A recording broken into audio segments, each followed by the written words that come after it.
بسم اللہ الرحمن الرحیم۔ نبی کریم صلی اللہ علیہ وسلم نے فرمایا کہ ایک شخص راستے میں سفر کر رہا تھا کہ اسے بہت زور کی پیاس لگی۔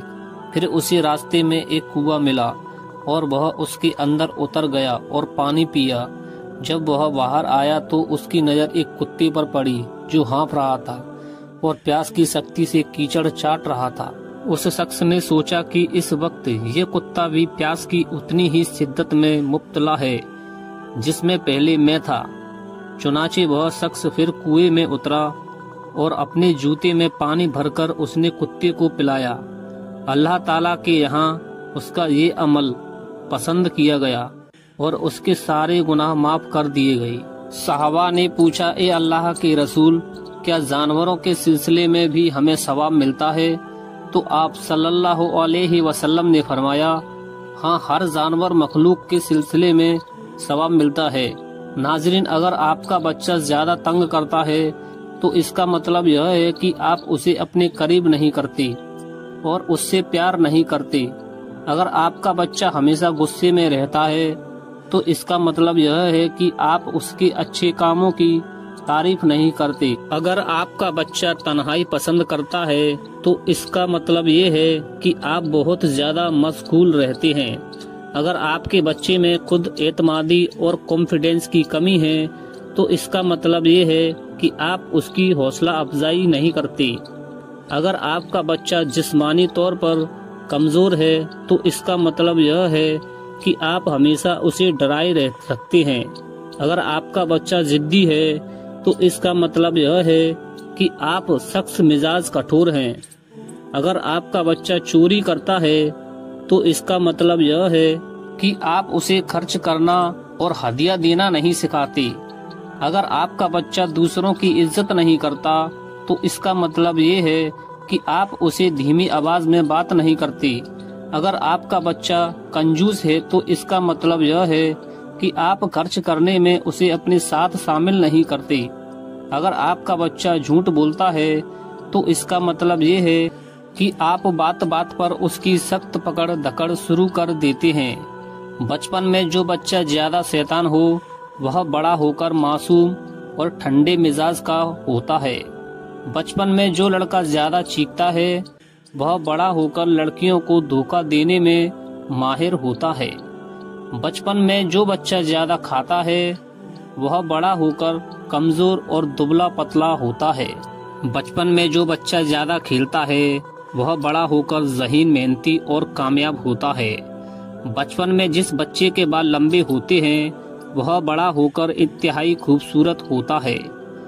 بچپن میں جو بچہ گالی گلوچ کرتا ہے وہ بڑا ہو کر بد اخلاق برا بنتا ہے۔ جو بچہ بچپن میں زیادہ سوتا ہے تو سمجھ لو کہ وہ بڑا ہو کر ذہین اور ہوشیار لڑکا بنے گا۔ جو بچہ بچپن میں زیادہ روتا ہے تو سمجھ لو کہ وہ بڑا ہو کر زیادہ ہنسنے والا بنے گا۔ جو بچہ بچپن میں زیادہ بولتا ہے وہ بڑا ہو کر چپ چاپ رہتا ہے۔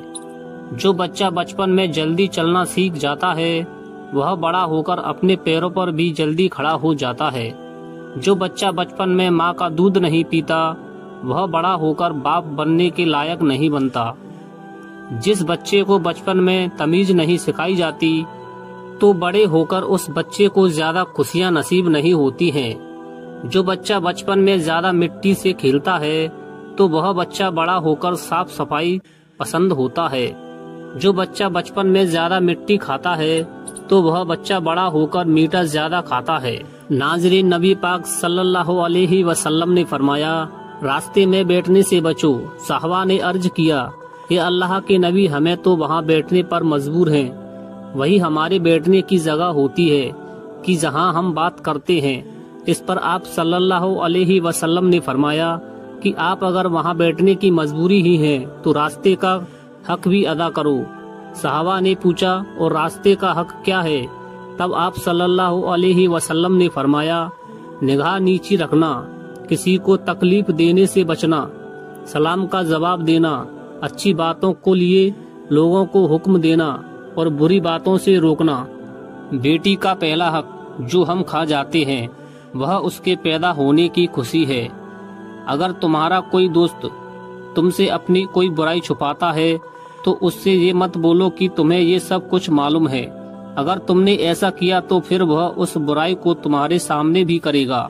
اگر کوئی اپنی ہر دوسری تیسری بات پر قسم اٹھاتا ہے تو اس کی بات میں ضرور جھوٹ ہوگا، کیونکہ وہ قسمیں اس لیے اٹھاتا ہے تاکہ اپنے جھوٹ کو سچ میں ثابت کر دے۔ بچوں کو برے کام کرنے سے منع کرتے وقت بھوت، جن، بلا یا جانور سے نہ ڈرانا، کیونکہ جب وہ سمجھ جائیں گے کہ یہ چیزیں فرضی تھیں تو وہ برائیاں کرنا واپس شروع کر دیں گے۔ بچے کی ہر غلطی پر سزا دینا ٹھیک نہیں، کیونکہ اس سے اس کی ذہنیت ایسی بن جاتی ہے کہ وہ بار بار غلطی کرتا ہے اور سزا کا خوف اس کے دل سے نکل جاتا ہے۔ حضرت نافع سے روایت ہے کہ ابن عمر اس وقت تک کھانا نہیں کھاتے تھے جب تک ان کے پاس کوئی غریب مسکین نہ لایا جاتا۔ ایک مرتبہ میں ان کے ساتھ کھانے کے لیے ایک شخص کو لایا تو اس نے بہت زیادہ کھانا کھایا۔ بعد میں ابن عمر نے کہا کہ آئندہ اس شخص کو میرے ساتھ کھانے کے لیے مت لانا، کیونکہ میں نے نبی کریم صلی اللہ علیہ وسلم سے سنا ہے کہ مومن ایک آنت میں کھاتا ہے اور کافر ساتوں آنت بھر لیتا ہے۔ عقل مند انسان زندگی میں 3 چیزوں سے ہمیشہ دور رہتا ہے: بلوغت میں جھگڑے سے، جوانی میں ہوس سے اور بڑھاپے میں لالچ سے۔ جب آپ پیدا ہوئے تو آپ روئے تھے اور دنیا خوش ہوئی۔ اب زندگی ایسے جیو کہ جب آپ مرے تو دنیا روئے اور آپ خوش ہوں۔ غم مت کرو، جو چیز آپ سے چھن جائے وہ کسی اور شکل میں بھی آپ کو ضرور ملے گی۔ 4 چیزیں بدن میں طاقت پیدا کرتی ہیں: گوشت کھانا، خوشبو سونگھنا، کثرت سے غسل کرنا یا نہانا اور سوتی کپڑا پہننا۔ جب گھریلو فیصلوں کے لیے باہر کے لوگوں کی ضرورت پڑ جائے تو سمجھ لیں کہ آپ کا خاندان تباہ ہو چکا ہے۔ انسان کے حالات جب بہتر ہو جائیں تو لوگ بھی اچھے ہو جاتے ہیں۔ نیک لوگوں کی صحبت میں رہو، سکون مل جائے گا۔ فرض اور شوق کو اکٹھا کر دو، سکون مل جائے گا۔ کسی کا سکون برباد نہ کرو، سکون مل جائے گا۔ دل سے کینہ کپٹ نکال دو، سکون مل جائے گا۔ حضرت عبداللہ بن عمر سے روایت ہے کہ ان کو مکہ شریف کے راستے میں ایک دیہاتی شخص ملا۔ حضرت عبداللہ نے سلام کیا اور جس گدھے پر خود سوار ہوتے تھے اس پر اسے سوار کر لیا اور اپنی پگڑی کو اتار کر اس کے حوالے کر دیا۔ ابن دینار کہتے ہیں کہ ہم نے ان سے عرض کیا، اللہ تعالیٰ آپ کو ہر نیکی کی توفیق عطا فرمائے۔ یہ دیہاتی لوگ بس تھوڑی دیے ہوئے پر راضی ہو جاتے ہیں۔ حضرت عبداللہ بن عمر نے فرمایا، اس شخص کا باپ میرے والدین حضرت بن خطاب کا محبوب دوست تھا، اور میں نے اللہ کے رسول صلی اللہ علیہ وسلم سے سنا ہے کہ آپ فرماتے تھے، اپنے والدین کے ساتھ سب سے بڑا نیک سلوک یہ ہے کہ انسان اس شخص سے بھی بہت اچھا سلوک کرے جس کے ساتھ اس کے والدین کا محبت کا رشتہ تھا۔ اللہ تعالی ہمیں برائیوں سے بچنے اور نیک اعمال کرنے کی توفیق عطا فرمائے۔